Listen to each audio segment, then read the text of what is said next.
सांगली जिल्ह्याचं लक्ष लागून राहिलेल्या आष्टा नगर परिषद निवडणुकीत मोठा राजकीय संदेश देणारा निकाल समोर आलाय। आमदार जयंत पाटील आणि दिवंगत आमदार विलासराव शिंदे यांच्या नेतृत्वाखालील आष्टा शहर विकास आघाडीनं आपली सत्ता अबाधित ठेवत जबरदस्त विजय मिळवलाय। नगराध्यक्ष पदासह एकूण 24 पैकी 23 जागांवर या आघाडीने एकतर्फी बाजी मारली आहे। नगराध्यक्ष पदाच्या लढतीत दिवंगत विलासराव शिंदे यांचे चिरंजीव विशाल शिंदे यांनी अजित पवार गटाच्या राष्ट्रवादी काँग्रेसचे जिल्हाध्यक्ष निशिकांत पाटील यांचे निकटवर्ती असणाऱ्या प्रवीण मानेंचा पराभव केलाय।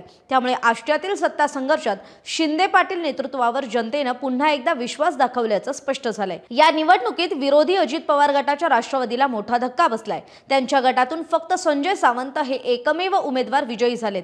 एकूण निकाल पाहता आष्टा शहरातील मतदारांनी विकासाच्या मुद्द्यावर शहर विकास आघाडीच्याच बाजूने कौल दिल्याचं स्पष्ट होतंय।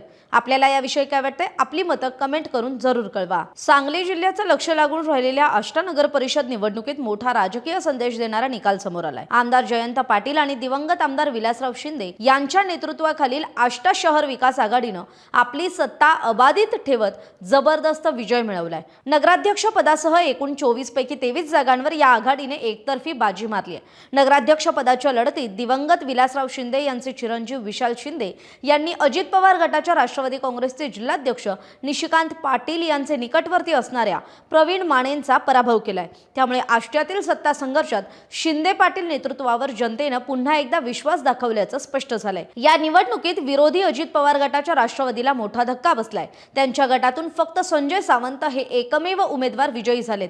एकूण निकाल पाहता आष्टा शहरातील मतदारांनी विकासाच्या मुद्द्यावर शहर विकास आघाडीच्याच बाजूने कौल दिल्याचं स्पष्ट होतंय। आपल्याला याविषयी काय वाटतंय? आपली मतं कमेंट करून जरूर कळवा। महाराष्ट्रातील सर्व बातम्यांचे विश्वासार्ह व्यासपीठ सकाळच्या सर्व सोशल मीडिया प्लॅटफॉर्मला लाईक, फॉलो आणि सबस्क्राईब करा। तसंच सर्व नोटिफिकेशनसाठी बेल आयकॉन प्रेस करायला विसरू नका।